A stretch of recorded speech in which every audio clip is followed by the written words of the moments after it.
Hi everyone, welcome to Miss Adams Teaches Macbeth.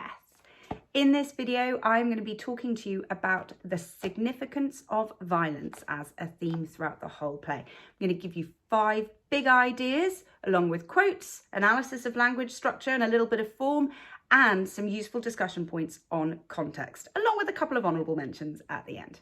So let's get started. The first thing we need to talk about is the way that violence is used as an introduction to Macbeth right at the very beginning of the play. And the first thing that Shakespeare wants us to know about Macbeth is that he is a truly spectacular warrior. Now, this fighting skill, although it appears to be quite bloody and ruthless, it's a sign of how loyal he is to King Duncan. It's a sign of his greatness right at the beginning of the play. Have a look at some of the things that the captain says in Act 1, Scene 2 to describe Macbeth on the battlefield. He says that Macbeth disdains fortune, that personification suggesting that he doesn't need luck. He is skilled enough in his fighting himself. And then it goes on to talk about the way that he moves with his sword. His sword is brandished, so imagine it sort of swinging around in the air. And with this metaphor and hyperbole, it smokes with bloody execution. So it's moving so fast that actually smoke is coming from it. And then if you think about some of the quite gruesome descriptions here about in this simile, so he is like Valor's minion, so the sort of servant of bravery, but he is carving out his passage. So it's like a metaphor of like carving meat. So all of his enemies are nothing but meat to carve through until he gets to his enemy, the slave. And what does he do? He unseams him from the nave to the chaps. So the nave is your belly button, the chaps are up here. So this metaphor, unseaming, like unstitching him up to here, and then fixes his head on the battlements, which is a fairly kind of standard sign of victory. It's a way of excuse me, it's a way of showing your enemies how powerful you are. And all of this is done in King Duncan's name. Now you might ask yourself, well, why is Shakespeare doing this? So here's our first context point. Now, Shakespeare used some of Aristotle's concepts of tragic form. And one of those things is the notion or the concept of the tragic hero, one of the big features of any tragic play. And in order for your main character to qualify, I suppose, as a tragic hero, they have to start the play as a kind of character of goodness. No one is going to get caught up in a character that's just bad through and through. So in order to qualify as a tragic hero, he has to be a nobleman. He has to be morally sound. He has to be good and virtuous. And so that's how he's being set up here. A modern day audience might be a little bit squeamish about this kind of violence, but the contemporary audience, i.e. the Jacobean audience of the time, well, they would see this as honour. They would see this as a great, great sign of a righteous man fighting for his king. So that's the first way that violence is used. It's setting Macbeth up as the tragic hero. Well, that obviously shifts quite dramatically, doesn't it? Because as soon as he gets the prophecies from the witches, Macbeth's mind starts to tick over, and it is not long at all before the plot has been hatched with him and his wife, Lady Macbeth, to kill Duncan. Now, one of the most important things to think about is the fact that Duncan's death is not actually presented on the stage. Shakespeare doesn't write it. Instead, he tells us about the violence through other people's reactions. So here's just one example from Macbeth in Act 2, Scene 2, just after he's killed Duncan, where he says, "Will all great Neptune's ocean wash this blood clean from my hand?" So immediately we know that the death of Duncan has not just been a quick job. He's covered in blood. He's absolutely covered in blood, and he's horrified by it. In fact, the line before, he suggests that his hands should pluck out his eyes. So Macbeth's reaction tells us that the death was incredibly violent. But Macduff's reaction, when he actually finds the body is also really telling. Aside from the fact that he comes running through shouting horror, horror, horror, he also says, approach the chamber and destroy your sight with a new Gorgon. So this is a metaphor. It's also allusion to Greek mythology. Gorgon is Medusa, you know, the mythological creature with snakes for hair. And the myth goes that if you saw Medusa, then you would turn to stone. So Macduff is saying the sight of Duncan dead in his bed would be enough to turn you to stone. Now, context point for you here. The reason that we're only getting descriptions of the death is for the time the Jacobean audience would not be able to cope with such a scene of horror. You've got to remember that regicide is the greatest sin of all time. It would be bordering on blasphemy to actually present someone murdering God's vessel on earth. So that's why the violence of Duncan's death is merely described. The audience don't get to see it.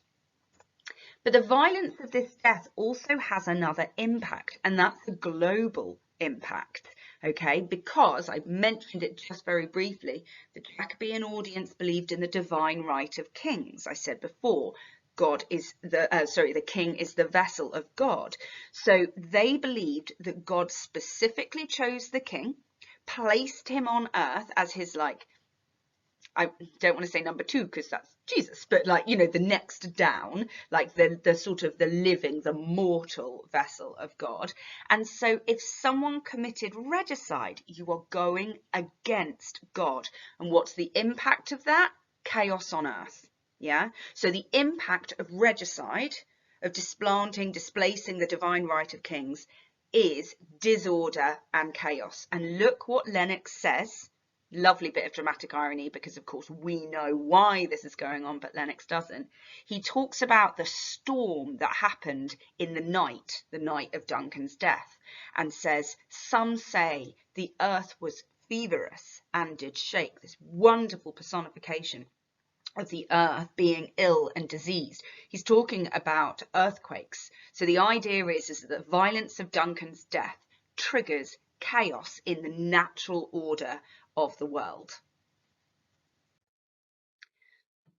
As the play progresses, the violence changes somewhat. I've referred to this as needless violence, and it's a way of demonstrating how Macbeth's character is changing and becoming more tyrannical, more corrupt, more evil. So this is after the witches have given him the prophecies. He says, the castle of Macduff I will surprise, seize upon Fife, give to the edge of the sword his wife, his babes, and all unfortunate souls that trace him in his line. So his decision here is that he is going to kill everyone in Macduff's family. He wants to obliterate the line so that there are no descendants, because essentially that's what he's upset about, having no descendants. He's going to kill everyone, even the servants. Now, the reason this is needless is he decided that he was going to kill Macduff, and then he discovers that Macduff isn't at home. So he's just killing them for the point of killing them. There is nothing here that is helping his cause. The witch has said, beware Macduff. Yeah, this isn't bewaring Macduff. This is killing his entire family. And actually, when we hear that what he has done, when we hear about, the death of Macduff's family through Ross in Act 4, Scene 3, when he says this to Macduff, look at the way that it's related. Your wife and babes savagely slaughtered. Look at the emotive language all brought together through that sibilance. Savagely slaughtered, not killed, slaughtered. And he uses this analogy of bodies of deer, after a hunting party, piled up on top of each other. So not only was the violence needless, it was also incredibly violent, but incredibly gruesome, perhaps gratuitous. And this is all because of the witches and the way that the witches have made Macbeth feel that he can do anything. So how is violence used here? It's used to demonstrate the growing tyranny of Macbeth. Now, in contrast to this, we also have necessary violence. Yeah, so if you think Macbeth's violence is presented as needless and therefore cruel, we've got other characters that also commit acts of violence that are necessary. And in those cases, it's a sign of righteousness. Look at what Macduff says as he's gathering himself and his soldiers to go into battle. He says, "Make all of our trumpets speak. Give them all breath, those clamorous harbingers of blood and death." So this is like the war call. Note the personification of those trumpets. It's sort of bringing everything to life. And the harbingers are like bringers. Clamorous means loud. So the blood and death, he's like, we're going to bring blood and death to the castle, but this is meant to be seen as right, because what he is doing is restoring order. And so when he comes in holding Macduff's head, this is all about bringing back the sense of order to the realm through Malcolm. So this is him referencing Malcolm. "Hail King, for so thou art. Behold where stands the usurper's cursed head."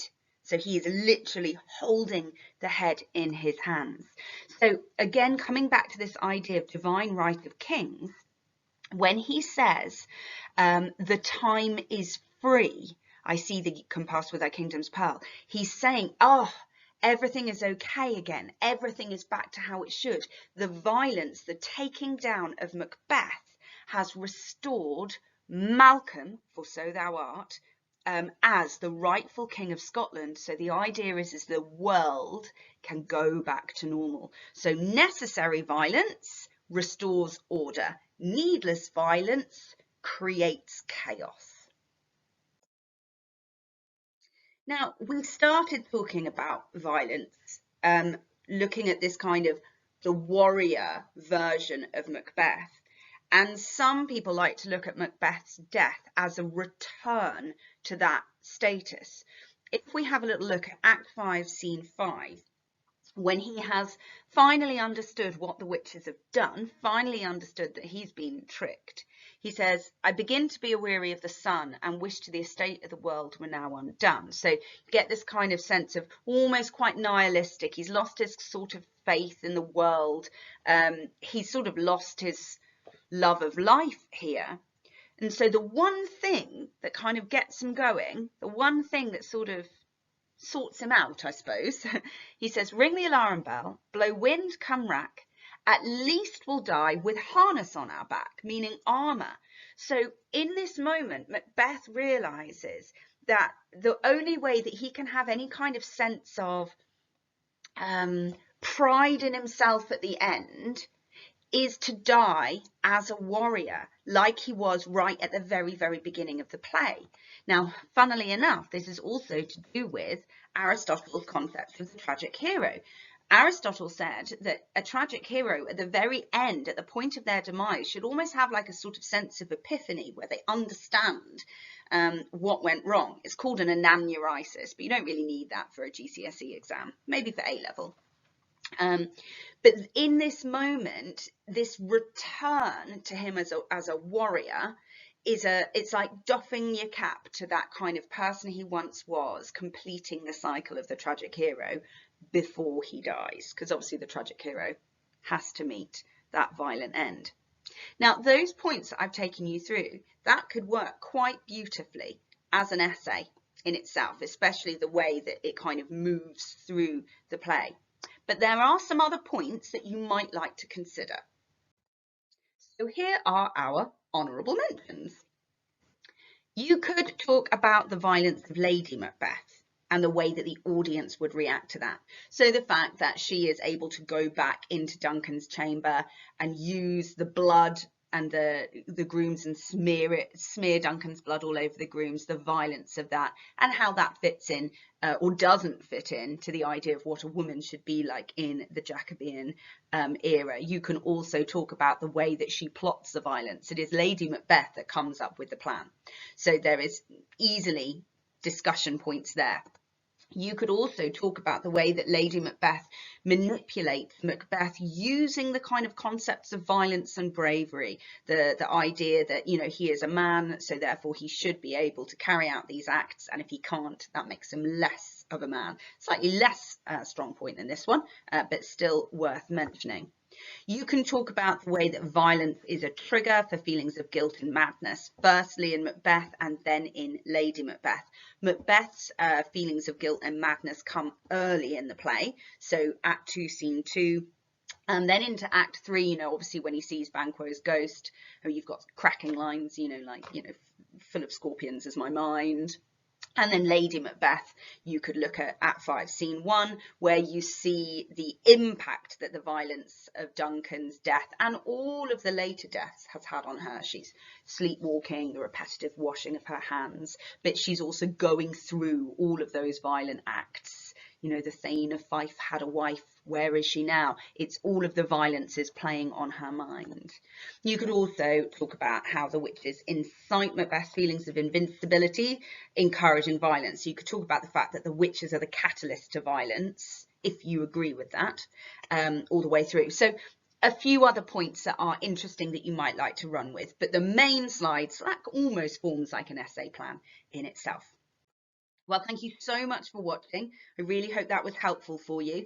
If you've got any questions or requests, then do feel free to pop them in the comments and I will get back to you. If you haven't subscribed, please do so. Click that button and then you will get notifications of when my other videos are coming up. Have a look at the playlist. There are scene-by-scene tutorials on Macbeth, as well as some studies on character as well as theme. Thanks again. Happy revising.